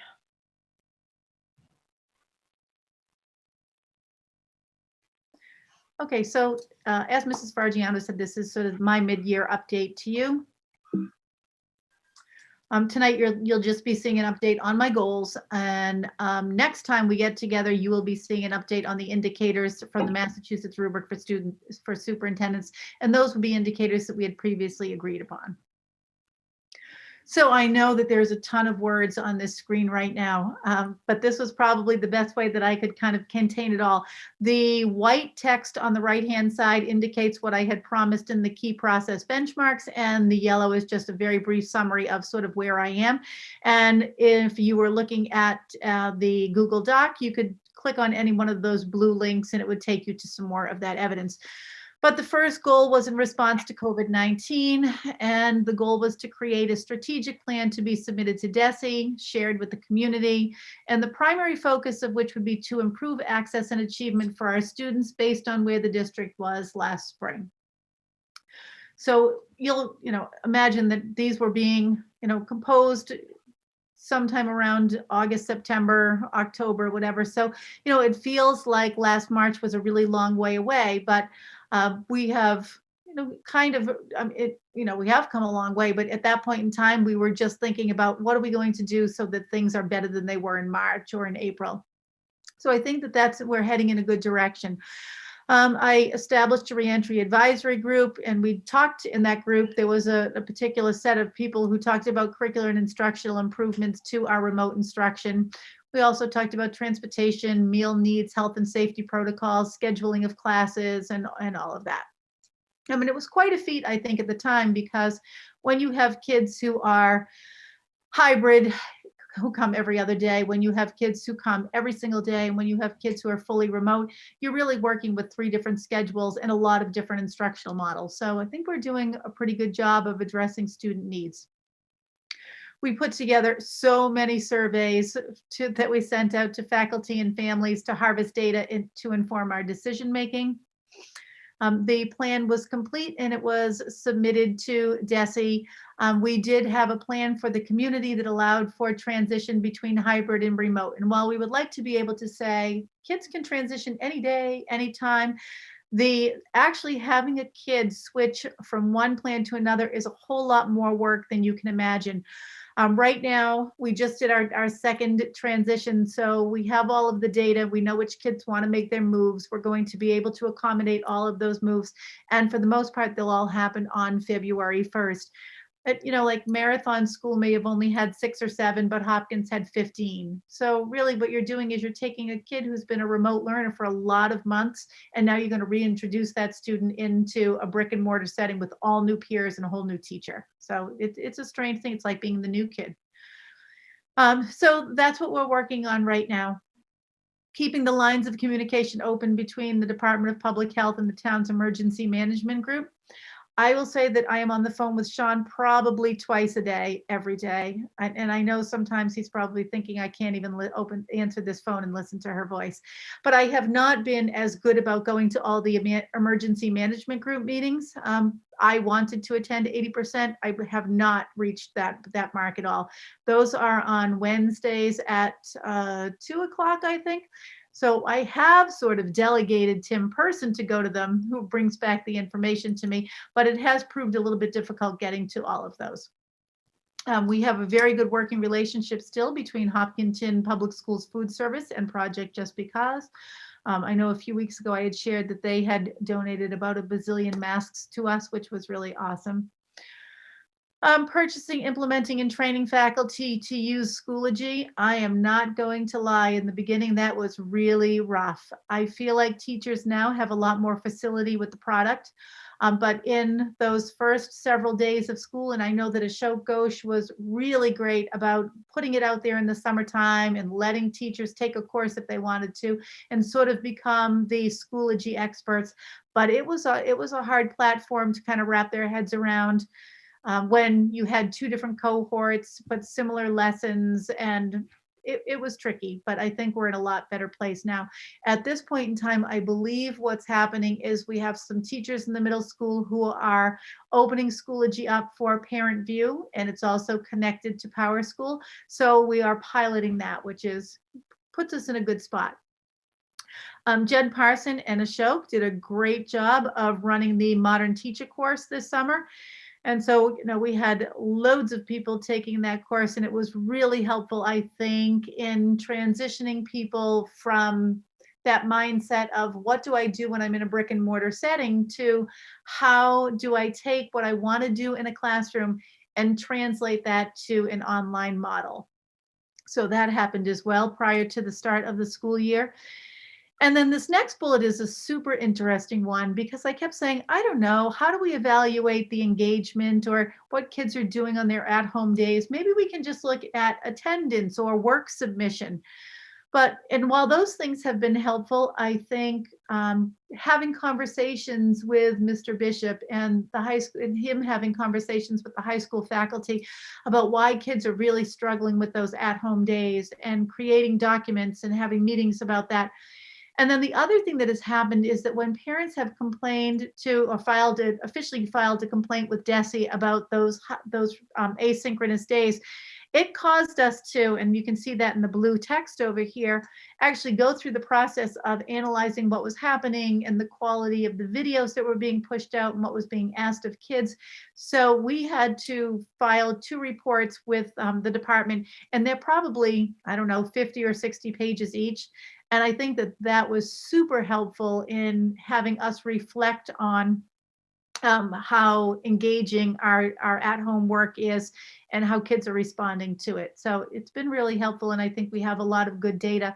And I think as much as moving to this new contact on asynchronous days has been just another one of those unfunded mandates, I do think that the contact on those days is going to help, especially our secondary students, to, kind of be ready to answer to teachers, get a little bit of additional help, have somebody contact them early enough in the morning so that they're up and working. So those are pieces that we're excited about. We did, as you'll recall, have that great big survey to parents and faculty members in November, and even to students. And we divvied that up with the parents. Are you remote? Are you hybrid? Are you a parent whose kid comes every day? So I do think we gleaned an awful lot of information there. And as we start working with the potential reopening planning group, we will send another survey to parents to see how they're feeling about a full-time reopening. And then again, monitoring use of grant monies, the $225 per student, the ESSER funding, $1.6 million in CARES, and that is ongoing. But again, you can see all of those links, and that is thanks to Jen Parson, who is really keeping close tabs on what she's doing with all of that grant money. All right, moving along to the second goal, moving the district to a greater proficiency in diversity, equity, inclusion, social justice, and anti-racism. So we have a multi-pronged plan to grow our staff repertoires, to explore our curricula, to address student needs, and align the work with the community. And this is perhaps the goal that I am most proud of. I started this work 3 years ago, and I can honestly tell you that it has never looked better than it does right now. In the fall, we did the Let's Talk About Change and a Chalk About Change, and that event was really sponsored through the Hopkinton Freedom Team. Occasionally, I use the superintendent's blog to promote learning around diversity, sensitivity, equity, and inclusion. So I think I have maybe 3 blog posts that have done that this year. Yeah. Continue to work to diversify our workforce, and I'm very excited about that. I think that we are diversifying our workforce, and it will be very interesting to see what those numbers look like when we get to, say, the fall of 2021. Offer visions training to all staff, and we did that on the opening day of school to talk about classroom incidents and reported microaggressions. Blackprint Consulting comes through us through a grant that Jen put together through DESE, and they have been really great. So we have met with them several times, and when we do, we've got a team that works with us through Blackprint, and they've been looking at things like pedagogy, policies. They've kind of encouraged us to get into our curricula and to see where there might be places of bias or racism or any of those pieces, lacking social justice. We also have Grant Hightower that you saw in an earlier report tonight. He's the METCO director for the Reading Public Schools, but he's also an educational consultant.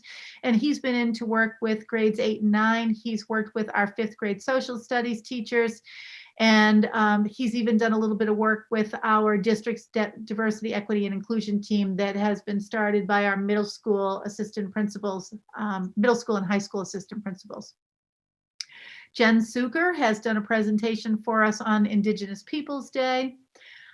We met with someone from the Center for Restorative Justice, and that was the secondary principals, Jen Suker, Jen Parson, and I. And that's work that we're thinking about in a subsequent year because we have way too much going on right now.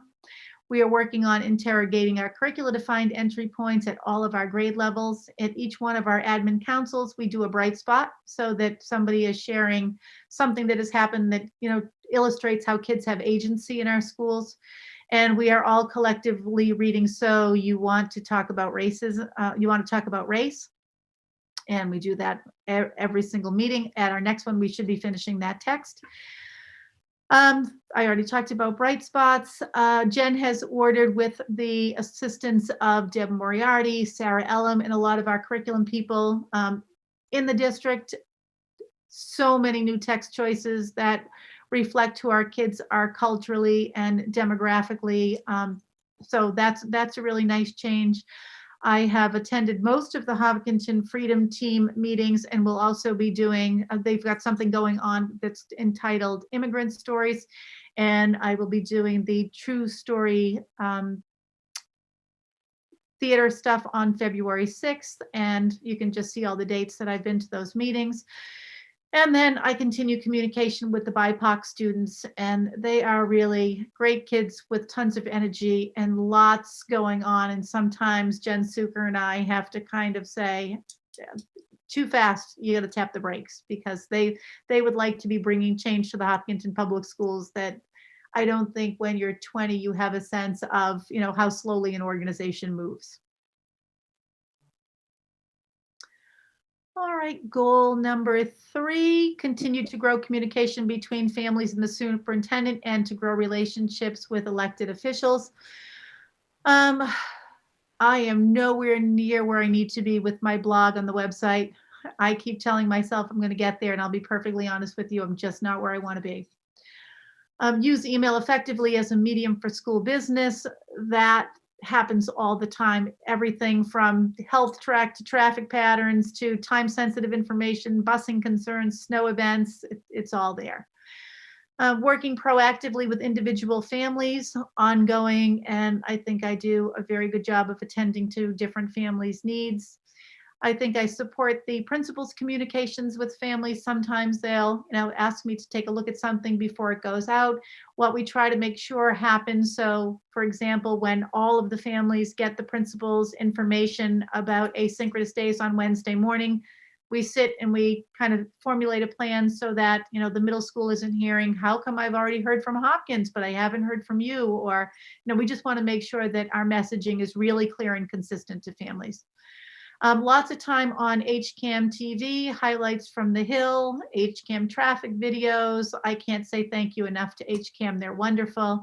And then just a lot of transparency, sincerity, and communication about the operating and capital budgeting, and most of that has happened at school committee meetings. Goal number 4 is the one. Can I interrupt for a sec? Oh, sure, Jeff. Yeah. I mean, if this is for our benefit that we help, evaluate or help break down barriers, it's very detailed. I mean, it's great. But can you, at the beginning or end of each detailed run through, just kind of highlight, what's going well, if there's barriers that we can help with, that kind of high level too. Because Sure. I'm afraid I'm getting lost in the detail, and I may be glossing over things that you're trying to raise to our attention, and I'm not sure what the highlight of each slide is. Okay. I don't know if others feel the same, but I'm trying to do my best to see how you're doing. It all looks great, and then I hear some things that look like a challenge. I'm not sure if it is or not. Yes, no, and so with something like the blog, it's totally on me. You know what I mean? I think when it comes to prioritizing things, but I get what you're saying, because I'm just saying the format in general. I know there's a couple more slides, but so before we got through all of them, I wanted to tell you I'm having a hard time uptaking all of it. Yes. Thanks. And because so much of this is familiar to me that I zip right along through it. When we actually get toward the end of this, there will be a lot of visual evidence that you'll actually be able to see. You know what I mean? So if it says something like these are all of the meetings, you'd get links to them so you could look at what happened. Yeah, maybe you're not hearing me. It's too much detail for me. I'd like to know on community engagement, whatever your goal was, what's going well, and here's the challenges. That's all. For me, I might be just one. All right, I'm sorry. No, I think just to shed a little light too. I mean, last year, in a typical year, in a non-COVID year, I remember we used to have those. In a non-COVID year, like last year, Dr. Kavanaugh, almost like every meeting or once a month at least, would update on goals. So there's sort of a constant dialogue on sort of how the goals were progressing. With the lengthy superintendent updates this year and, the business at hand, that has not been a priority. So we're getting sort of the updates, which are helpful, I think, for the community to hear and for us to hear as well as the status. And I think it is a lot. Like, I'm sure, I didn't see this in our packet, but I'm sure we have this, and maybe I missed it, or we can get it afterward. But I think it is useful to hear all the work that we're done. And for me, it's actually kind of refreshing to hear about the work of educating students that's happening, aside from just scheduling them and moving them around from hybrid to remote and in person. So it's definitely useful. It's just that I think the point was that we are getting a mid-year report so we can evaluate. And what would be helpful to me is maybe as you start each slide, just 15, 20-second highlight what's going well, what's not, you know, and then the detail is interesting, but I also need a roll up. Okay, so with goal number 4 then, this was the literacy, K-6 literacy goal. And I can tell you this is going swimmingly. I don't have any worries about this one. I know that when we have said we would do star reading assessments, we have. When we say that in January, or we did BAS in the fall for kids that we might have had concerns about, but in January in grades 4 and 5, they're going to get the QRI test. If you're in school, you'll get a BAS test. If you are all 6th graders are getting a QRI test, we are on it. We are on reading. I don't want you to worry about anything that's on this slide right here. But if you do want to worry about something, we can go right to the next slide because this is where there's worry. So originally, I wanted to start looking at enrollment growth and then building use and expansion. And so I feel like it's not something that we've just tapped the brakes and said we're done, but I think what has happened here is, you know, there's, because of the frozen budget, we really wouldn't be looking at having money to hire someone until we get to 7/1/21.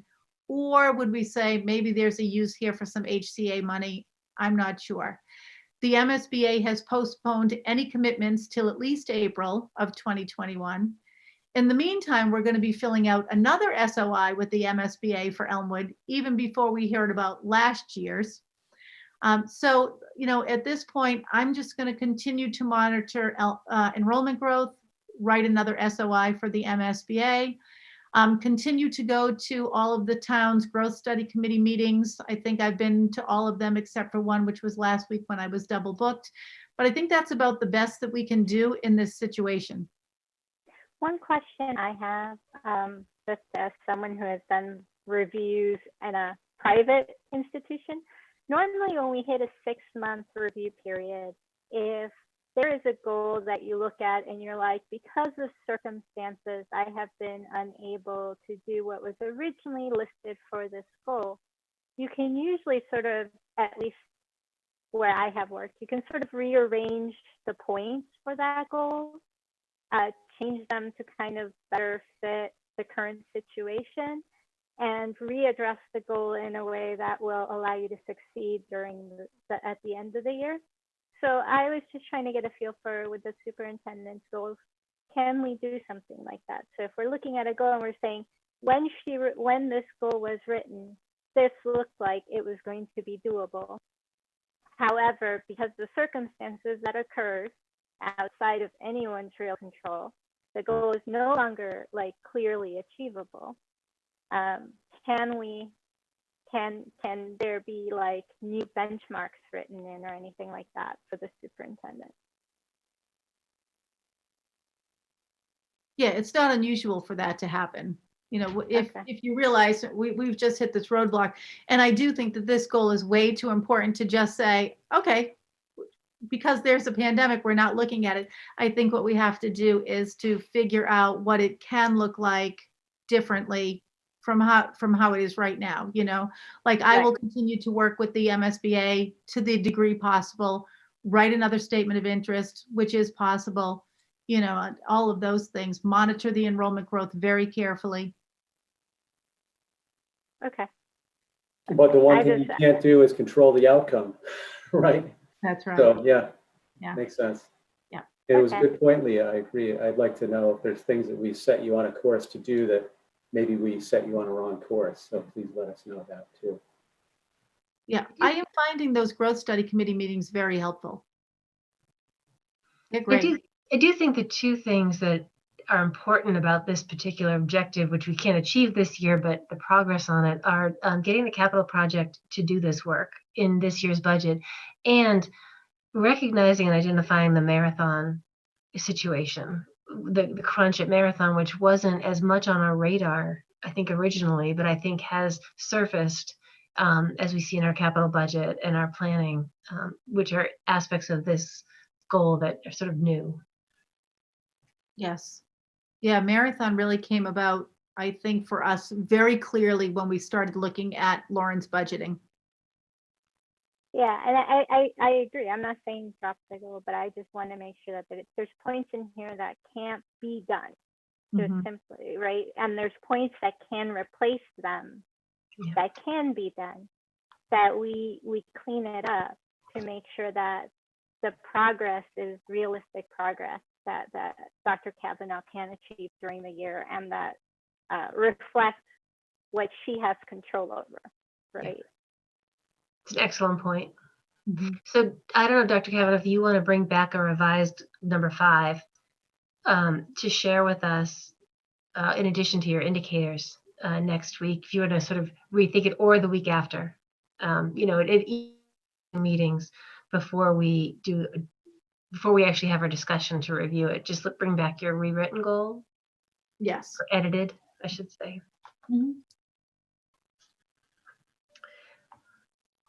So do we have that presentation? No, but I will have Georgette share it with you. Okay, that'll be helpful too, so we can follow the links. And any other questions on the goal overview? I guess so. For 1 to 3, 4 is great. 5's in trouble. 5 needs to be edited. 1 to 3, achievable and on track, or they sounded like you were making progress, but absolutely, yeah. Okay. Is there anything that you need from school committee to make achieving your goals more achievable, more possible? No, I don't think so. It's the one thing I think about goal number 1 is, you know, the whole reopening planning group. We, Jen Parson and I were in a meeting with probably 30 different school districts the other day, and it's really interesting to see who is thinking about reopening and who is light years away from that. So I feel like we're in a very, very solid place in terms of navigating the virus in Hopkinton, and really we're ahead of the curve in thinking about potentially reopening. So that's a good feeling. Excellent. Okay, so next time we get together, we'll hear more about indicators and good points, both Joe and Leah. So I guess with the indicators, as Joe said, you know, those are a little bit easier, I think, a little clearer, but if you can summarize for each one, kind of the general feel of where you think you are. Okay. We good with that? Moving on? Okay. Our last main topic of the evening is the school committee annual report. I did share with you all a rough draft. Again, for the community, every year, each board and commission writes a blurb or a longish blurb, maybe a too long blurb. We'll see what you think. Something that goes into the annual report that can give community members, both who are connected to the schools and just who live in Hopkinton and are interested in the schools, a chance to read about, in this case, who school committee is, what we do, and how the work of the year has gone. So we don't have to go through in detail, but just for the community in general, the draft I put together has a couple of components, an introduction section, and then a school committee at a glance, where I pulled the functions that we voted, the new policy we voted. I pulled out the functions identified as school committee's job: legislative, appraisal, provision for financial resources, public relations, education planning and evaluation, and personnel matters. That's really the work that we do. And then I tried to highlight accomplishments for the year 2020 along key accomplishments, not everything, along the different responsibilities that we hold as a committee. So I tried to keep it to 3 pages. I think I have about a fraction of a millimeter left on page 3. I probably should have kept it closer to 2 pages, but last year's went to 3 pages a little bit, so I figured I could take the space. So I guess it is really the words of the committee. I want to make sure that I've represented us. We don't have to wordsmith it tonight, but let me ask first, are we okay with the general content sections? Was there any major section of content that you found missing? I shortchanged a little bit, well, completely, work on in our liaison roles. I listed things that we do, but I didn't get into detail on what those committees and roles are doing. It would just get too lengthy.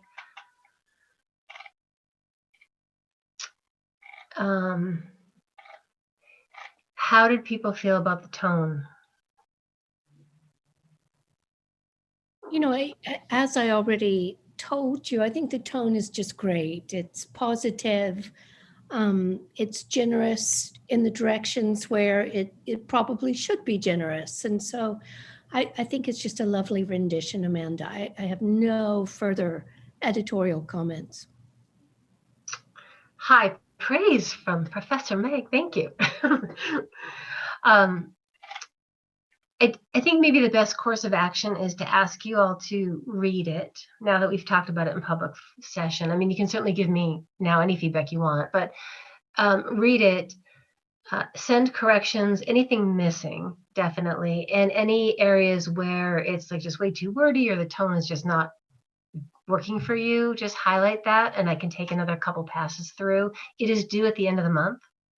And as everybody knows, we can't talk about these things at a meeting. So here we are talking about a 3-page document, which is unfortunate. But if give me any more comments tonight. But then please think about it, and think about the work that you have done, and make sure that it is represented. What you want to highlight of your own work has been represented.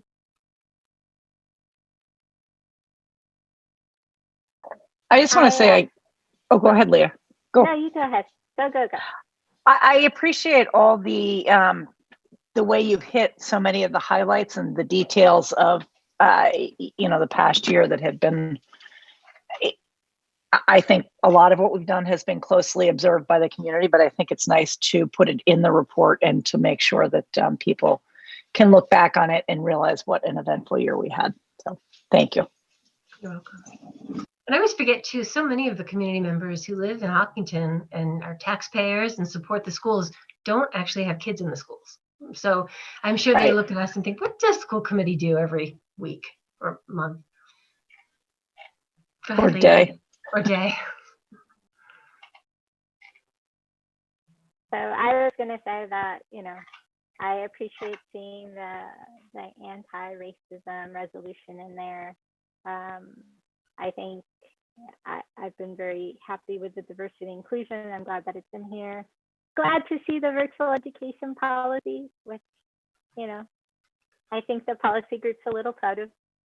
And I love how you included sort of all the community at the very beginning. Like, I really like that nod to like all the support. I agree with you. I think especially during like the senior parade and stuff, the showing of the town and how much it enlivened our seniors to see everybody out there and calling them by name and everything was fantastic. So yeah, I really appreciated seeing that at the beginning. Okay. Like I said, I don't have to submit it till the end of the month, so you have a little time. Not that you don't have anything else to read, but I'll hold off. I'll let you know before I send it. And if you have any comments or things come to mind, let me know. Great. Thank you. Thank you. All right. Old business, future agenda items. Anybody have any? Don't worry, we'll be meeting again next Tuesday. So if you haven't thought of it for tonight, we can talk about it next week. Items by consensus, Dr. Kavanaugh. Okay, Superintendent, I recommend the school committee approve the items by consensus as listed in your agenda. So moved. Motion by Nancy, second by Leah. I'll do roll call vote. Leah? Aye. Joe? Aye. Meg? Aye. Nancy? Aye. And I'm an aye as well. And that brings us to adjournment. I move to adjourn. Motion by Meg. I'll second. Second by Leah. Leah, how do you vote? Aye. Joe? Aye. Meg? Oh, yes. Nancy? Yes. And I'm an aye as well. And we were adjourned at 9:06. And I want to thank you all and Ms. Parson, Ms. Rothermick, and Dr. Kavanaugh for the late evening and all the great work on the budget and the public forum. Thank you very much for that. Yeah, thank you. Thanks. Thank Have you. a good night. You too. Everyone. Thank you. Night.